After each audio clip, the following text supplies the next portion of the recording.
J'ai besoin du micro, j'imagine, pour la captation. Okay. Enfin, j'aurais pu le faire sinon, comme ça. Je vais être assis exceptionnellement. C'est pas que je suis fatigué, mais encore que. Mais j'ai mes notes là. J'en ai pas habituellement, mais là j'en ai besoin. L'idée de faire ça, c'était juste de faire un debrief. Donc moi, j'étais en salle plénière là pendant les 2 jours. J'ai fait un petit peu l'animation et le relais avec les speakers qui étaient là. Et c'était du coup essayer de porter un petit peu un regard sur ce qui s'est dit pendant 1 journée et demie, là, jusqu'à il y a pas longtemps, sur le thème de Tech for Good, qui est le thème de Blend. C'est important du coup de donner juste un minimum de contexte sur le regard que j'ai sur tout ça. Moi, je fais du conseil en innovation. Alors, j'ai l'habitude de dire que là, j'ai décrit la moitié de la France quand j'ai dit ça. Mais je fais du conseil stratégique plutôt pour des grands groupes, ce qui implique aussi de temps en temps des startups ou des réseaux de l'innovation, mais essentiellement sur des grands groupes et sur tout type de marché. Donc je travaille aussi bien dans l'énergie que le véhicule, en réalité c'est le même marché, dans l'IT, dans le luxe, dans le commerce, dans le BTP, dans le bancaire. Voilà. Si c'est légal, c'est OK pour moi.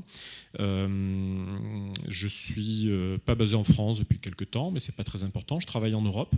Ça, c'est important.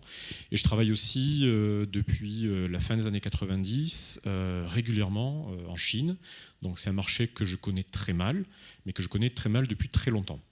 Et j'ai des clients qui sont là-bas, certains sont des entreprises chinoises, peu, simplement parce qu'ils font assez peu appel au conseil et que c'est compliqué. Et beaucoup de clients européens qui sont sur place. Je travaille assez peu ou pas avec les US, même si c'est un marché que je connais par ailleurs. J'ai pas de clients de ce côté-là. Et ce qui est intéressant, c'est que pour quelqu'un qui fait de l'innovation et qui n'est pas très attaché géographiquement, donc qui peut se déplacer, ces dernières années, objectivement, j'ai plus été tiré vers l'Asie, en termes de terrain de jeu d'innovation, que vers les US. Ça ne veut pas forcément dire grand-chose, mais c'est ce qui s'est passé. Donc, je vais juste mettre le timer pour je ne sois pas en retard, parce qu'après, je dois redescendre. Okay. On a eu beaucoup de thèmes abordés qui sont allés un petit peu dans tous les sens parce que c'est le jeu, bien entendu. Et puis il n'y a pas de ligne du parti sur ce que ça veut dire Tech for Good. Même Tech, je pense qu'aujourd'hui, si on devait donner notre définition, on y est là pour les 40 minutes de discussion, on peut la passer rien que sur ça. Tech, pour moi, ça veut dire essentiellement du numérique, des entreprises qui utilisent du numérique pour avoir des modèles économiques qui capitalisent sur des effets de réseau. Donc c'est hyper précis. Donc ça veut dire oui, de l'Amazon, du Facebook, etc. Il faut qu'il y ait des effets de réseau forts, pas que des effets de réseau vers le grand public, ça peut être des effets de réseau entre entreprises, ça s'appelle de la standardisation, ça peut être donc du B2B.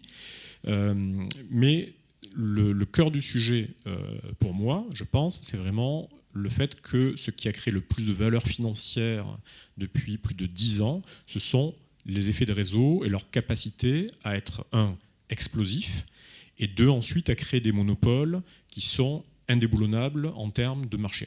Et on va parler de monopole, du coup, parce que évidemment, il y a des connotations sur le for good là-dedans. Et le for good, je suis comme vous, on peut le définir un petit peu comme on veut, on peut aller du bien-être de l'humanité à juste le simple respect de la loi, des normes ou de la décence. Mais si je veux être précis, je dirais que le for good, ça serait par exemple, si on prend les US, ça serait de respecter quelque chose qui a été créé en 1996, qui s'appelle le Computer Decency Act, qui était en fait une loi qui avait été votée aux États-Unis, essentiellement au départ pour la pornographie dans les réseaux sociaux, mais ensuite plus largement pour dire qu'il ne faut pas faire de choses qui soient non décentes dans ces nouveaux business numériques. Et de façon spectaculaire, tous les grands groupes du numérique américain, ceux que l'on connaît, nous, qui sont actifs sur nos marchés, ont été exclus de cette loi. Ils ont eu une dérogation pour ne pas avoir à appliquer cette loi, parce que grosso modo, pour qu'ils puissent se développer et faire leur business, ça allait un petit peu les freiner, ça mettait des contraintes, ils allaient devoir se poser des tas de questions. Là, c'était pas le moment, c'était le moment de faire du business, de faire du scale-up, du ramp-up, de prendre des parts de marché et de devenir les leaders qu'ils sont devenus. Alors évidemment, depuis quelque temps, la question se pose un petit peu de dire, et tiens, si on leur demandait de bien vouloir maintenant respecter cette loi, au bout de quelques temps. Donc on peut discuter le for good là-dessus, on peut le discuter évidemment avec tous les effets que l'on a sur le Brexit, les élections, et tout ce que vous voulez, hein, on est tous concernés par ça. Okay. Le for good, je pense, plus spectaculairement maintenant et plus médiatiquement, c'est aussi ce que l'on commence à avoir comme relargage de cette économie numérique qui a été créée aux États-Unis et dont nous sommes très participants, hein, parce qu'on adore ça, on est très très clients de ça. Et ce que je disais hier en démarrage de plénière, WeWork, catastrophe industrielle. Alors évidemment, on est tous devenus super intelligents et on est tous en train de se dire maintenant, ah bah ouais, bien sûr, c'était de l'immobilier, c'était pas de la tech. Alors, qu'est-ce qu'ils sont cons les investisseurs? Un peu plus compliqué que ça. Manifestement, WeWork, pendant pas mal d'années, on n'a pas été si intelligent que ça, même s'il y avait des voix qui disaient mais quand même c'est de l'immobilier. Et en général, on nous répondait oui, mais tais-toi, tu ne comprends pas vraiment ce dont il s'agit. Ils ont une vision. Ils ont une vision et ils ont été financés par un fonds qui s'appelle Vision Fund, qui est un fonds japonais. Alors en fait, c'est un japonais qui est leader de ça, et un fonds qui est financé par de l'argent qui vient d'Arabie Saoudite, quasiment purement. Donc un japonais allait voir les Émirats arabes en leur disant voilà, j'ai besoin d'argent, on va tout casser et on va faire un truc qui est génial et on va investir, et ils ont énormément investi aux US. Je ne fais pas ni de politique ni de géopolitique, un petit peu de géopolitique, mais je ne fais pas de politique là-dedans, c'est juste ce qui s'est passé. Et le Vision Fund a été pendant 4-5 ans une force de destruction massive du financement aux États-Unis, parce que dès que le Vision Fund arrivait, on avait des startups qui étaient un petit peu sexy et qui disaient ah, nous on a besoin de 1, 2, 3 milliards de dollars. Et si c'était vraiment intéressant, le Vision Fund arrivait, il disait non, 2, 3, allez, on vous donne 15 millions de dollars, comme ça vous allez avoir les coups des franches et vous allez pouvoir y aller. Et dès que le Vision Fund arrivait et qu'il mettait le paquet, les autres investisseurs disaient ok, il y a 6 startups sur le marché, Vision a investi là-dedans, c'est elle qui va avoir 10 fois plus d'argent que tous les autres, qu'est-ce qu'on fait? On est obligé de suivre. Il n'y a pas moyen de ne pas suivre. Je caricature vraiment à peine, hein, c'est réellement les mécanismes qui sont passés. Donc les best of the best, les meilleures startups, on l'a vu dans la mobilité, on l'a vu, on le voit toujours aujourd'hui dans l'intelligence artificielle et dans tous les secteurs qui sont sexy à la mode.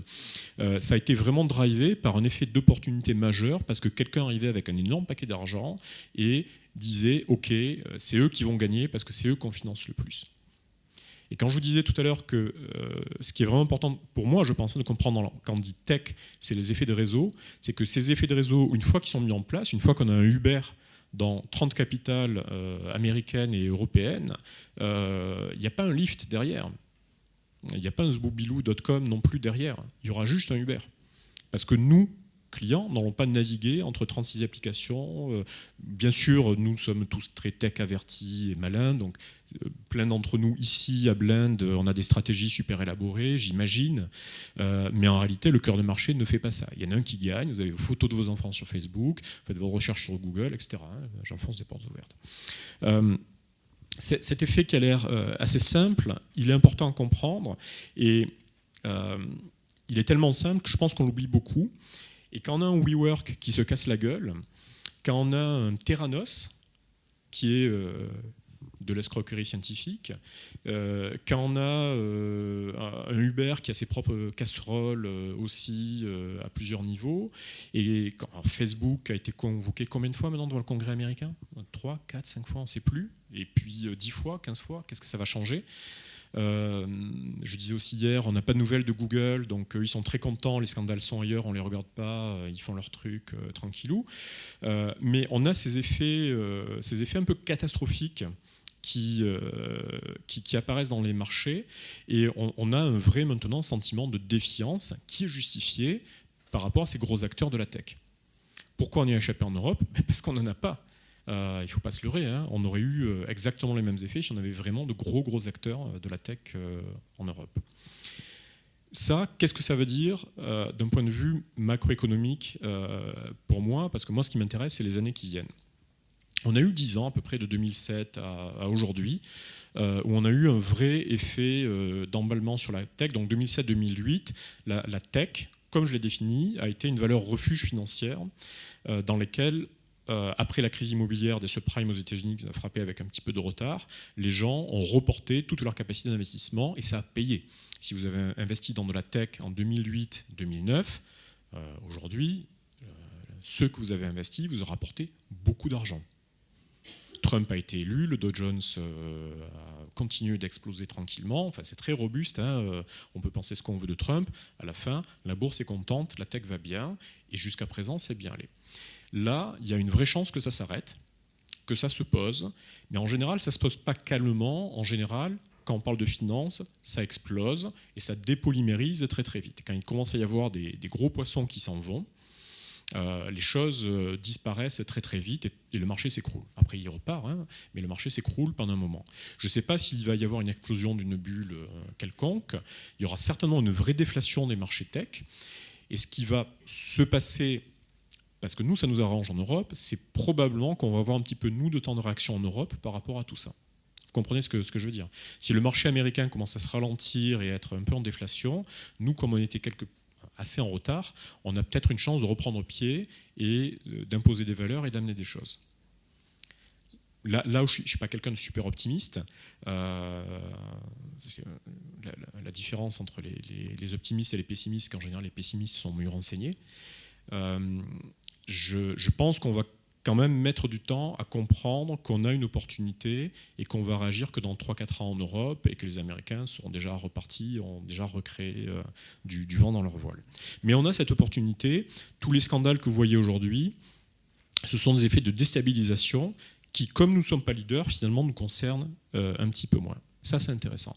Il y a un deuxième point qui est intéressant dans le Tech for Good, si on garde le thème, c'est que le for good, on ne l'a quand même pas beaucoup touché. Ce qui a fait beaucoup d'argent aujourd'hui, c'est deux modèles, la publicité et la livraison de pizza à domicile. Alors, pizza, CD-ROM, début des années 2000, etc. Mais la livraison à domicile et la publicité sont des vieux métiers du commerce qui sont rajeunis, qui ont fait ces plus-values financières d'une façon massive et qui ont été vraiment les business sur lesquels c'était le plus simple de capitaliser en faisant de la tech. Vous n'avez pas vu de grosse révolution dans le médical. Vous n'avez pas vu de parcours de soins dématérialisés. Google ne fait pas ça, ça ne les a pas intéressés. Facebook non plus. Pourquoi? Parce que c'est dur, parce que c'est compliqué, parce que c'est technique, parce qu'il y a des experts au milieu, parce qu'il y a des compétences dures. Non pas qu'il n'y en ait pas dans la tech jusqu'à aujourd'hui, mais on est sur des métiers qui sont marginalement plus compliqués, plus difficiles à faire produire de l'argent. Donc ils n'y sont pas allés. Et ils ne vont pas y aller tant qu'ils n'auront pas de raison d'y aller. Est-ce qu'on a une raison d'y aller aujourd'hui? Est-ce que c'est des choses qui vont apparaître comme des opportunités?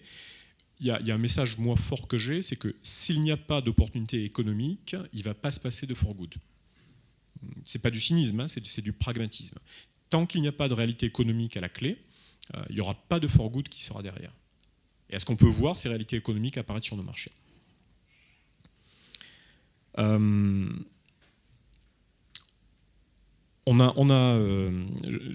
vais reprendre, c'est pour ça que j'ai pris des notes, c'est pour ne pas oublier les grands sujets qu'on a eus pendant les débats.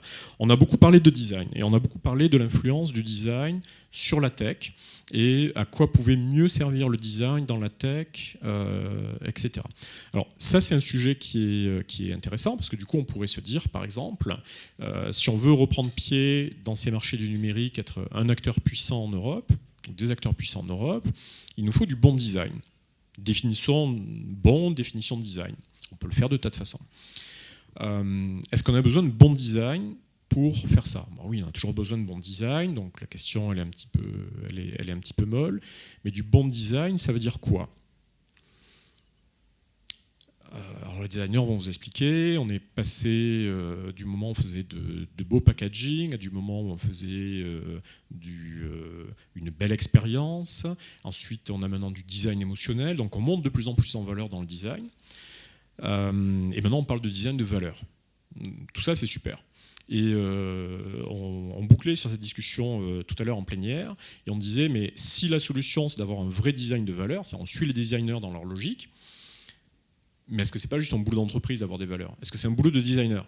Est-ce que c'est honnête, est-ce que c'est juste de demander à une catégorie de personnes dans l'entreprise, qui peuvent être des dirigeants, qui peuvent être on a de plus en plus de designers qui sont des postes clés de leadership et de VP dans des grands groupes, pas trop en Europe, mais est-ce que c'est honnête de leur dire c'est votre problème maintenant d'amener les valeurs de l'entreprise? C'est un peu bizarre.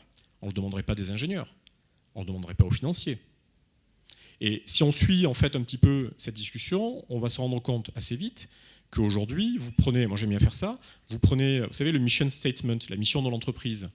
Notre mission, c'est d'améliorer les conditions de vie, le bénéfice de nos clients, de nos actionnaires, la sécurité, la qualité, etc.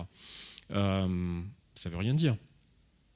Ça veut rien dire. Personne ne dit le contraire. Prenez n'importe quel mission statement comme ça, de la plupart des grands groupes, vous essayez de dire le contraire de ce qu'ils disent là, ça ne veut rien dire. On va détruire de la valeur, on va être dangereux pour nos clients, on va être juste désagréable. Personne ne dit ça. Donc quand vous dites que vous voulez être près de vos clients, que vous êtes à l'écoute, vous êtes customer driven, qui peut se permettre de ne pas être customer driven? C'est juste que vous êtes mauvais. Okay. Donc vous dites rien si vous dites juste on fait attention aux clients. Quelles sont vos valeurs? Est-ce que vous avez vraiment de valeur? Et c'est désarmant. Alors, je travaille avec beaucoup de grands groupes à nouveau depuis très longtemps. Il n'y a pas vraiment de valeur claire. Prenons Amazon. Discussion aussi qu'on avait, je répercute des discussions qu'on avait. Est-ce qu'Amazon, il y a des valeurs? Non, il n'y a pas de valeur. C'est quoi la valeur? C'est quoi les valeurs d'Amazon sur le marché? Rien. Il n'y a rien qui est dur. Est-ce qu'Amazon est capable aujourd'hui de dire, parce que nous avons des valeurs, nous allons, par exemple, refuser de vous livrer plus d'une fois par semaine? Notre business, c'est de vous envoyer des colis à la maison. Une grosse partie d'Amazon, c'est ça. Mais parce qu'on a des valeurs sur l'écologie, l'inclusion, le durable, tout ce qu'ils racontent, on décide qu'on ne souhaite pas vous envoyer on peut vous envoyer 10 colis, mais juste une fois par semaine. On met une limite. Twitter, on ne le rafraîchit que pour vous une fois par minute, pas plus. Là, sinon, vous êtes trop comme des hamsters sous crack, c'est pas possible. Et nous, nos valeurs font que nous ne voulons pas. Vous ne le voyez pas, ça. Vous ne voyez pas des limitations imposées sur le modèle économique de qui que ce soit, parce que ça vient taper dans des valeurs. Vous le voyez aujourd'hui dans du service public, vous le voyez dans certains types d'entreprises un petit peu exotiques, mais vous le voyez assez peu. Ou alors c'est vraiment parce qu'il y a des réglementations, il y a des lois qui imposent, qui mettent des contraintes. Et ça, c'est un déficit que l'on a, parce que si on veut mettre des lois et des formes de régulation, parce qu'on sait que les entreprises privées ne les auront pas par elles-mêmes, ou alors elles font des lobbies et elles imposent elles-mêmes leurs normes, c'est le jeu de l'industrie depuis très très longtemps, s'il n'y a pas de régulation de ça, ça part dans tous les sens. On le voit, je ne veux pas tirer sur des ambulances, mais on le voit avec Boeing en ce moment, qui n'est pas une entreprise du numérique, même s'ils utilisent beaucoup d'outils numériques, ce n'est pas des modèles économiques de la tech, du numérique. C'est une entreprise extrêmement technologique, on se comprend bien dans ce que je vous dis. Voilà, ils ont fait en sorte depuis pas mal d'années maintenant d'échapper à beaucoup de mécanismes de régulation qui étaient des mécanismes qui étaient de la sécurité pour tout le monde. Ça, on le voit dans la tech aujourd'hui. Alors évidemment, il n'y a pas de gens qui explosent en vol avec leur browser, ça arrive assez peu, mais vous savez ce qui se passe avec. C'est une difficulté. Les États-Unis, aujourd'hui, n'ont pas choisi de réimposer des lois. Alors nous, on est armés avec notre petit drapeau de RGPD. Bon, mais il est là, ça sert un petit peu. Il ne faut pas trop cracher dessus parce que sinon on n'a pas grand-chose. On a l'Allemagne qui a décidé que ce n'était pas admissible de parler de nazis et de SS sur Twitter et sur les réseaux sociaux. Et bizarrement, ça a été plié en quelques mois. Twitter a trouvé un moyen de réguler, de faire que ça n'apparaissait pas. Si vous voulez ne pas avoir de discussions trop extrémistes sur Twitter, utilisez un VPN et faites croire à Twitter que vous êtes basé en Allemagne. Vous allez voir, votre flux Twitter va mystérieusement devenir extrêmement moins victime de propos extrémistes si vous êtes victime de ça sur votre flux Twitter. Donc on a des moyens d'agir en termes de régulation. Et en termes de géostratégie, ce qui est frappant pour moi, c'est que nous, Europe, sommes le deuxième marché mondial. On est en taille de population le deuxième marché mondial. On pèse de plus de 500 millions de personnes. vous définissez l'Europe comme vous voulez, hein, soit purement Europe, soit Schengen, enfin on a plusieurs définitions, mais on est dans tous les cas plus de 500 millions de personnes. Les États-Unis, c'est vaguement 350 000 personnes. Sur des effets de réseau qui sont des effets exponentiels, on est à des stratosphères au-dessus de ce que devrait être le marché américain. Sauf qu'on n'est pas bien connectés ensemble, on n'est pas bien organisé. Je ne prêche pas pour un gouvernement européen, je ne parle pas de politique à ce niveau-là, mais je parle vraiment de régulation, de lois sur l'économie numérique qui soient mises en place de façon coordonnée et qui soient un vrai contre-pouvoir contre les États-Unis. Ce que les États-Unis adorent nous faire oublier, c'est que nous sommes un marché plus gros qu'eux. Et on est vraiment indispensable à l'économie des US, et on va l'être de plus en plus. C'est un atout énorme que nous avons et que nous activons assez peu, parce qu'on aime bien s'engueuler avec ces idiots d'Italiens, ces casse-pieds d'Allemands. Les Anglais, ils nous emmerdent depuis longtemps, là ils sortent, on est presque content qu'ils s'en aillent. Et ces divisions, vraiment, sont extrêmement contre-productives. Le premier marché étant la Chine, hein, évidemment. Si je reviens sur le design, je pense donc qu'il y a une vraie discussion sur le design, mais pour moi c'est une discussion qui est technique. Il y a plein de choses à faire, il y a plein de valeurs à créer autour du design. On peut très bien trouver des avantages à être de meilleurs designers en Europe qu'aux États-Unis, mais à la fin de l'histoire, le combat n'est pas là. L'outil, pour moi, le design est un outil comme l'ingénierie, la science ou la tech. On est plutôt très bon sur tous ces outils, mais il nous manque quelque chose qui prenne vraiment le pas et qui crée une dynamique et qui active ces outils d'une façon beaucoup plus claire. Et ça, on n'a pas trouvé, je pense qu'on n'a pas trouvé notre vent là-dessus et qu'il faut commencer à le chercher. J'ai écouté aussi hier, alors c'est très modeste comme discussion, mais j'écoutais ce que disait Marie Evan, qui est au comité exécutif de Cdiscount hier, et qui parlait. Alors bon, elle disait du bien de Cdiscount, hein, c'est ce qui est normal, c'est fair play. Mais c'était vraiment intéressant. Elle expliquait l'action qu'avait Cdiscount sur son écosystème, avec des startups, alors depuis le temps qu'on parle d'open innovation, etc.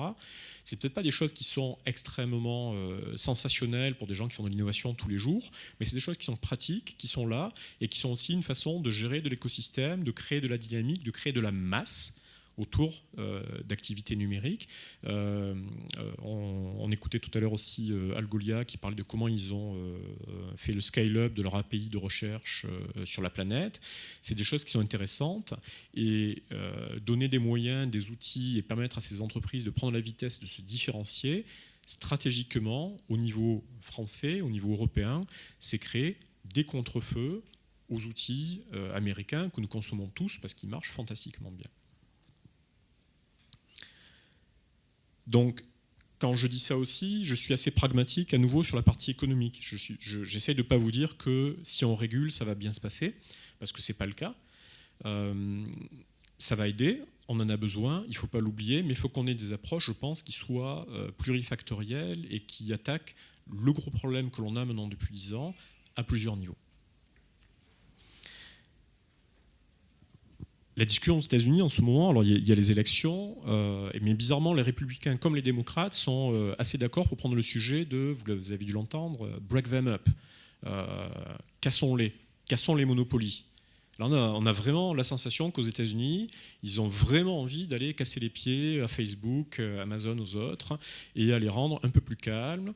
Et ils commencent à comprendre des deux côtés de la barrière que là aussi, ces grands groupes, ça a été super pour le Dow Jones, ça a été super pour le S&P 50, mais ça stérilise le marché maintenant. Parce que dès qu'il y a une startup un peu intéressante, Facebook la rachète et elle disparaît du marché.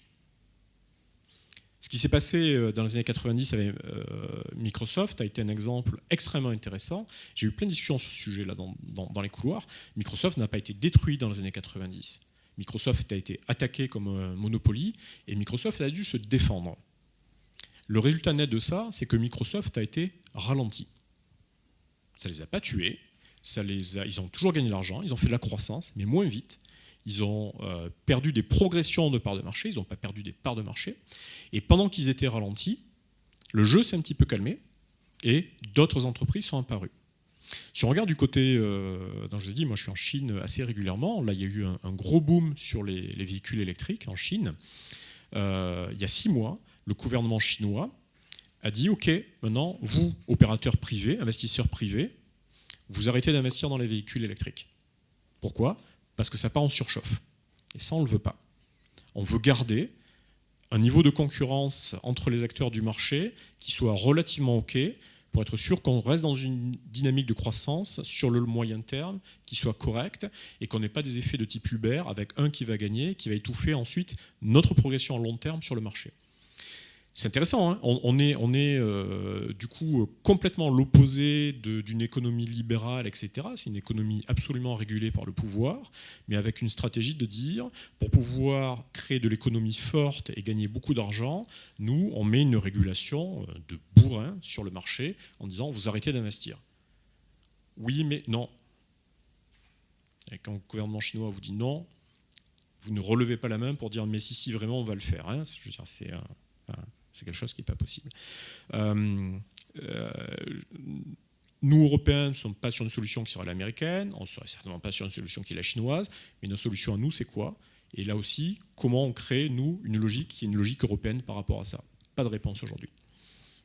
On a un début de réponse. Enfin, on a une personne à la Commission européenne, on a une commissaire européenne de la concurrence qui est Margrethe Vestager, qui est absolument un Robocop du truc, qui est brillante, qui est hyper technique, qui est très intelligente.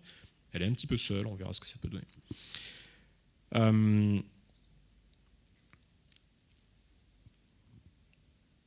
On avait aussi une discussion, donc on a eu Stephen Fadden, qui est quelqu'un de Google, qui est venu un petit peu discuter. Et Google, c'est pas une entreprise qui est monolithique. Il y a beaucoup de cellules dans Google, il y a beaucoup d'employés qui ont envie aussi effectivement de ne pas se faire insulter à San Francisco quand on sait qu'ils travaillent pour Google. Facebook, c'est trop tard. Ceux de Google se disent, bon, mais nous, on n'aimerait bien pas devenir vraiment complètement comme Facebook. Et il y a beaucoup de partis en interne de Google qui militent pour essayer de trouver des valeurs. Il y a une chose qui est intéressante, c'est que, bon, aujourd'hui, Google, on peut penser que c'est un peu le grand Satan américain. Pourquoi pas ? C'est plutôt pas faux pour l'instant. Mais on pourrait très bien imaginer que si on était un minimum organisé en France, en Allemagne ou en Europe, on pourrait très bien dire à Google, bon, mais vous arrêtez de servir maintenant le grand public en direct.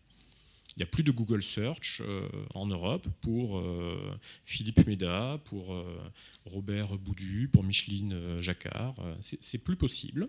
Par contre, ce qu'on va faire, c'est que vous allez nous servir une API gouvernementale de recherche. Et ça va passer ensuite par une architecture nationale pour livrer du Google Insight de la recherche. Sauf que vous n'avez plus tous les data. Vous ne savez pas que c'est Philippe Méda qui a cherché quelque chose qui est embarrassant, compromettant, ou juste qui cherchait une pizza hier soir à Lyon. Vous ne le savez plus. Vous allez savoir sur Lyon qu'il y a eu tel volume de recherche, qu'il s'est passé ça, mais on met une sorte de filtre, de niveau d'anonymisation de ce qui va se passer. Et vous devenez non plus une entreprise B2C, vous devenez une entreprise B2G, Business to Government. Pourquoi ? Rappelez-vous, nous sommes 550 millions de personnes parce qu'on a envie que ça se passe comme ça. Je ne dis pas que c'est une discussion qui est simple, ça se fait pas certainement en un startup week-end ou en un hackathon, hein, ça peut demander du temps. Mais ce que je dis juste, c'est si on essayait d'avoir des discussions de ce type-là, si on essayait de comprendre que nous avons ce pouvoir de négociation et qu'à un moment donné, on a en face de nous des acteurs qui sont relativement rationnels d'un point de vue économique, ce qui les rend très désagréable dans certains cas, mais ils ont une rationalité économique. Si on touche à leur rationalité économique ou si on leur empêche de réaliser leur rationalité économique comme ils le voudraient, nous avons le pouvoir de négociation. Je pense qu'on est vraiment victime de cette incompréhension aujourd'hui à plusieurs niveaux. Une chose qui se passe aussi, qui est dans le Tech for Good, je pense un problème qui est avéré, c'est que je parlais d'Algolia, je parlais des contre-feux possibles, de faire monter en puissance des entreprises dans nos écosystèmes à nous, Européens. Ça marche relativement bien, avec 2 gros problèmes. Le premier problème, c'est que ça marche relativement bien sur 1 ou 2 premiers tours de table, une série A, voire une série B, pour des startups. Et dès qu'il faut passer à des séries C, et donc devenir vraiment costaud en termes de business, on est bloqué. Parce que nos startups, moi j'habite à Amsterdam, hein, donc je ne fais pas du French bashing sur le sujet, nos startups françaises, allemandes, néerlandaises, etc., elles jouent toutes dans leur cours. La French Tech. Moi, c'est mon sujet de. Je remets 1 euro dans le truc et j'y vais à chaque fois. Hein. La French Tech, Lyon, French Tech, Grenoble, la French Tech, Saint-Étienne. On les fait tous? Voilà. Tous en concurrence. Extraordinaire. Est-ce qu'une start-up de Grenoble a le droit de venir à Lyon? Surtout pas. Quelle horreur. On leur a donné 20 000 euros à Grenoble, il ne faudrait surtout pas qu'ils aillent créer 2 emplois à Lyon. Catastrophe. Moi j'aime bien, il faut vraiment qu'on se sente fort pour faire la course en sac comme ça. Aujourd'hui, si on n'est pas capable d'avoir des startups qui se développent à J+1 au niveau européen, je pense qu'on se fait vraiment bouffer par la tête sur le sujet, pour des raisons qui sont absolument détestables. Vous êtes tous à 1 heure, 2 heures de vol de 6 capitales. Aujourd'hui, le marché français, il a plein d'avantages. Il est bien financé par ailleurs. La BPI, le fonds souverain le plus puissant en Europe, donc c'est un gros avantage que nous avons. C'est mieux que Singapour, hein, c'est mieux c'est relativement mieux que les États-Unis pour pas mal de raisons. Mais on fait notre développement à Lyon, ensuite on fait Rhône-Alpes, ensuite on fait Paris, ensuite on fera Berlin, et un jour on ira aux US. Là, à l'étape 2, on est déjà mort. Ce temps de développement, on ne l'a pas. Ça, c'est un truc qui ne percole pas. Ça ne franchit pas la barrière cérébrale de la plupart des gens, pour des raisons qui sont absolument mystérieuses pour moi. On a ce super pouvoir d'avoir 6, 7, 8 grands marchés culturellement différents, ce qui veut dire que si ça ne va pas vite en France, ça va peut-être aller super vite en Espagne, parce que le marché n'est pas exactement le même, c'est un avantage. Si vous avez passé le financement à Lyon, il y a peut-être en ce moment des financements sur l'IA à Berlin qui vont vous intéresser. Vous avez le droit d'y aller, ça s'appelle un passeport européen. Mais non, visiblement c'est trop facile. Pardon, ça c'était ma petite rente personnelle sur le truc. Il faut arriver à l'activer. Et les réseaux, les grands réseaux de l'innovation publique, parapublique, les accélérateurs privés que nous connaissons tous, adorent faire cette course en sac, où ils sont chacun sur leur petit précaré, à essayer de faire leur petite start-up dans leur petit coin, en faisant des petites levées de fonds, et en espérant qu'un jour, quelqu'un de plus gros arrive. Et c'est le cas. Les startups qui survivent à ça, ce qui est déjà compliqué, leur vraie voie de sortie quand elles deviennent grosses, c'est de faire une IPO aux États-Unis, parce que le marché boursier aux États-Unis, pour faire des levées de fonds, pour faire de l'introduction en bourse, si vous ne le faites pas aux États-Unis, c'est stupide. L'Europe n'est pas assez câblée pour faire ça. Vous n'allez pas le faire en Chine pour des raisons, j'espère, relativement évidentes. Vous n'allez pas le faire au Japon non plus. Vous pourriez, mais là c'est compliqué. La seule voie de sortie par le haut, c'est de faire une IPO aux États-Unis. Et vous regardez tous les grands groupes qui sont créés ces 20-30 dernières années sur de la tech, ils sont passés par une IPO aux États-Unis. Et ça, à nouveau, c'est un problème. Ça veut dire que nous, du côté de l'écosystème mûr, financier, spéculatif, ce boulot, on ne le fait pas. Et on refuse de le faire. J'essaye d'aligner à la fois les problèmes et aussi les côtés positifs. Je veux dire, on a vraiment... je ne dis pas qu'on a juste à claquer des doigts, mais on n'est juste pas loin de pouvoir faire ça. On a tous les outils sous la main.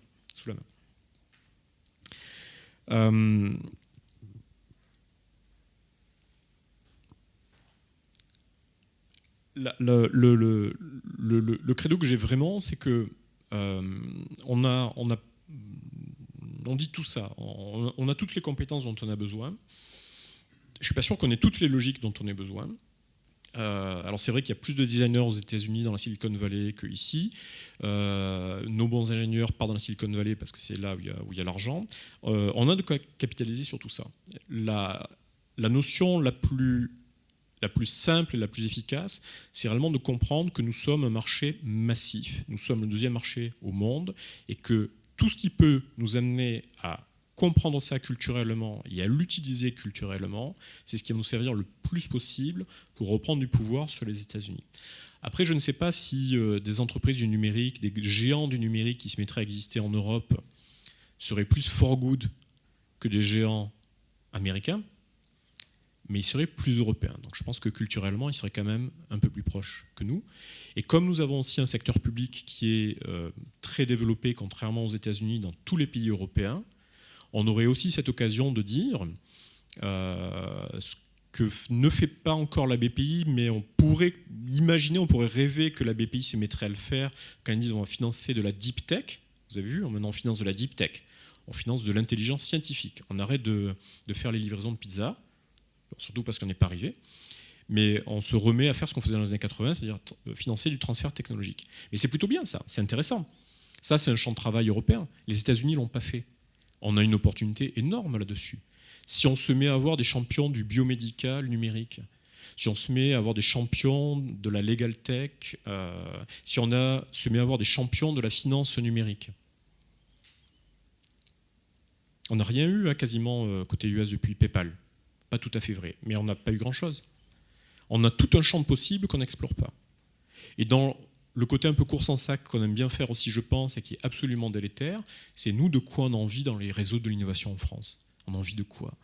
On a envie de faire notre moteur de recherche français.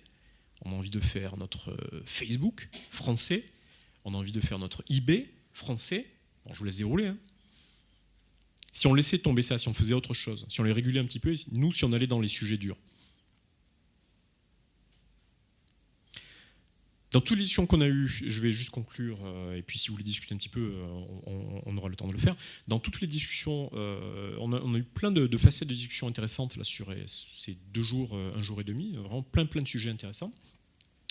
Et moi, ce qui me frappe, si je me permets de faire du coup un petit retour amical, global, ce qui me frappe, c'est qu'à chaque fois que je viens sur des congrès, sur des manifestations comme Blend, qui sont très riches et qui regardent les sujets par le design, par le business, par la technique, on voit en fait toutes les pièces du puzzle qui sont là. Et on se dit, ouais, effectivement, vraiment, just do it, quoi. Moi, mon problème, c'est que j'ai démarré à faire du conseil en innovation. J'ai fait de l'innovation avant, j'ai fait d'autres choses bien avant, mais j'ai fait au sens strict du conseil en innovation à partir d'octobre 2007. J'ai démarré en octobre 2007. Depuis octobre 2007, j'entends toujours les mêmes choses, et pour l'instant, ça ne s'active pas. Donc je pense vraiment que ce qui se passe comme un petit peu catastrophe médiatique avec les géants de la tech aux États-Unis et tout le backlash qu'il va y avoir dessus, c'est peut-être une opportunité pour nous de le réaliser, de mettre les pièces du puzzle ensemble, de se mettre à avancer un petit peu. Je sais bien qu'on a le Brexit, je sais bien qu'on a la montée des nationalismes dans beaucoup de pays. Je sais bien que je suis quelqu'un de très privilégié parce que je peux déplacer mon business et décider d'aller le déplacer à Amsterdam parce que j'ai pas d'usine, etc. Je fais un petit peu ce que je veux. Parce que je parle un petit peu anglais, c'est un énorme privilège. Donc j'ai une vision qui est forcément un petit peu déformée. Mais je vois quand même cette possibilité, et je vois quand même que notre marché européen de la tech, du business, du design, de l'économie, il est à pas loin de se gélifier, de se structurer, d'exister et de devenir vraiment, peut-être dans 5 ans, dans les 10 prochaines années, le 2e marché sur la planète.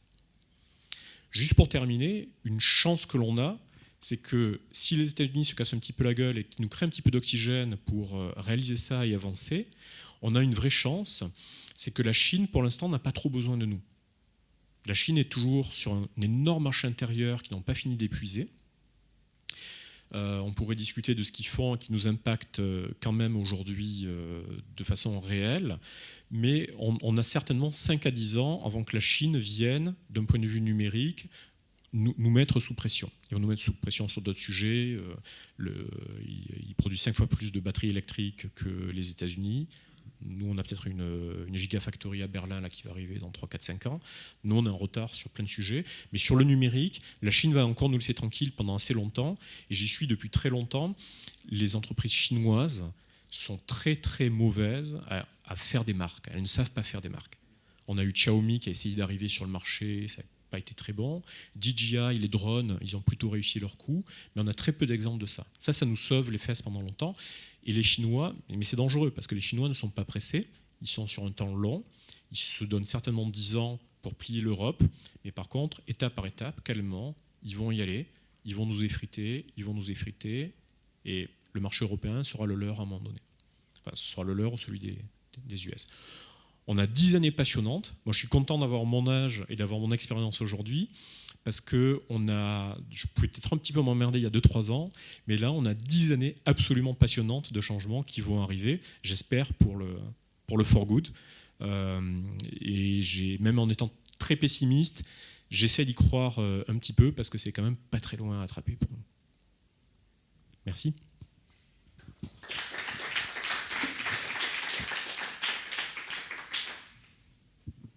On a bien 10 minutes de questions, après il faut que je redescende en plénière, si vous voulez, ou plus tard.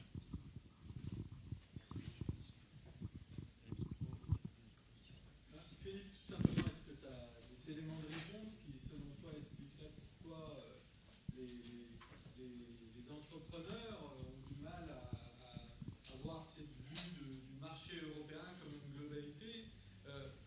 Je te donne mon avis, et ça m'intéresse d'avoir ton feedback là-dessus. Moi, j'ai été dans une entreprise qui était dans le marché du BTP, et il se trouve que le marché du BTP, il n'a pas du tout la même structuration en Espagne, en Allemagne et en France. Et quand on a essayé d'aller dans les autres pays européens, on s'est confronté au fait qu'on pensait que le marché européen était unique et qu'en parlant anglais, on s'en sortirait. Et dans les faits, l'Europe, c'est X marchés locaux qui ont potentiellement, suivant le domaine dans lequel tu es, autant de spécificités. On est parfaitement d'accord. Moi, ça fait des années que je me bats et je n'y arrive pas. Avec les quelques incubateurs publics dits allègres en France avec qui je continue de travailler parce que c'est du service public et que j'aime bien ça, c'est pas là que je gagne ma vie, mais ça m'intéresse, pour leur dire arrêtez, vous prenez incubateur, hein, c'est 0 à 12 mois, start-up 0 à 12 mois après. Dans le premier mois, on prend les start-up et on fait un truc de foufou, on fait un truc de dingo, on va les amener en Ryanair. On va faire ce que vous voulez. Milan, Berlin, Lisbonne. Un truc de dingue.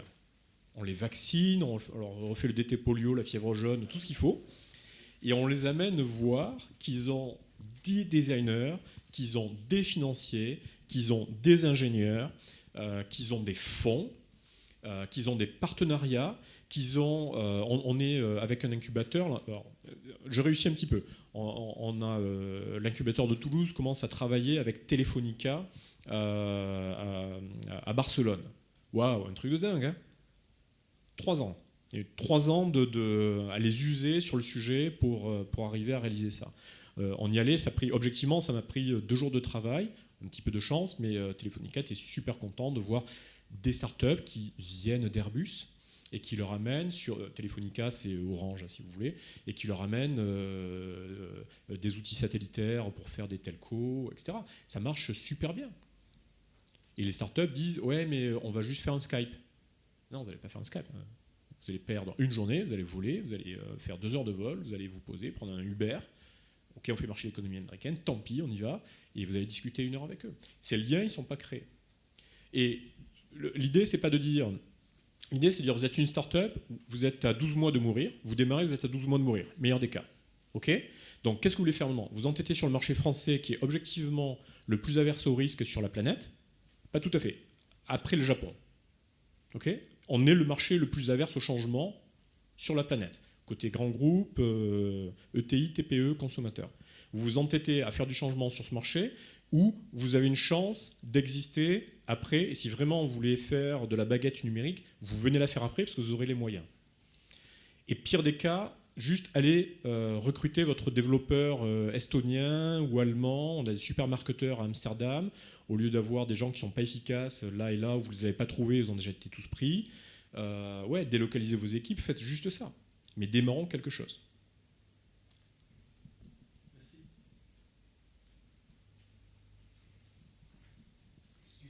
Excuse ma langue parce que Oui. mon anglais c'est mieux. We can do it in English. I'm okay with that. Okay. Then manage. Non, mais on est à Lyon. Il faut parler français. Yeah, but we're in Europe as well. Okay, cool. Yeah. So you've lived in Amsterdam. Yeah. You've worked in China. You're obviously French. Where do you recommend the next generation live?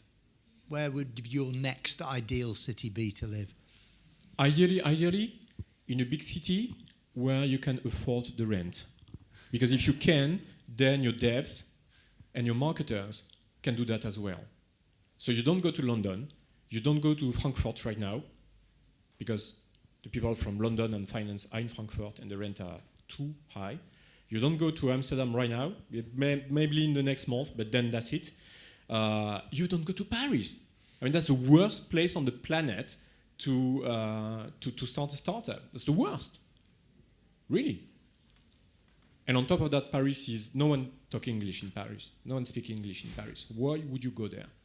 It means that if you succeed to a certain level, then you are at a glass ceiling because you don't go across Europe anymore. Or it's just a burden now. You have to deal with that as an extra thing. I'm not a nice guy. When I'm looking at a startup, D1, the startup is created. If the website is not a .com, if I unroll my logic, they're dead. And they are. 98% of the time. .fr, .uk, .co, you're dead. .nl, you're dead. You're dead. You are thinking country, you are thinking region. Your plan is to ramp up from your city to your region to your country, and then maybe you are going to export. You don't export in Europe. You are in Europe. You don't have to export to Europe. On the property price, Lyon seems to be... Lyon might be a nice deal. I don't know enough. I believe it can be a nice deal. There are a lot of co-working spaces in Lyon, so it is striking to me. That suggests maybe property is cheap, I don't know. But if a 25 years old out of school cannot live in downtown Lyon, then don't. Okay. Sorry about that, guys. I'm 50. I can afford to... I made okay money. I can live in Lyon, but I'm not the target. I'm not a young dev. I'm not a young designer. Where are they? Go there. Connect them. Sorry, we have to go because I have a duty to fulfill. J'ai des choses à faire en plénière, donc on va arrêter. Twitter ou après, on peut continuer la conversation. Merci d'avoir été là et à tout à l'heure.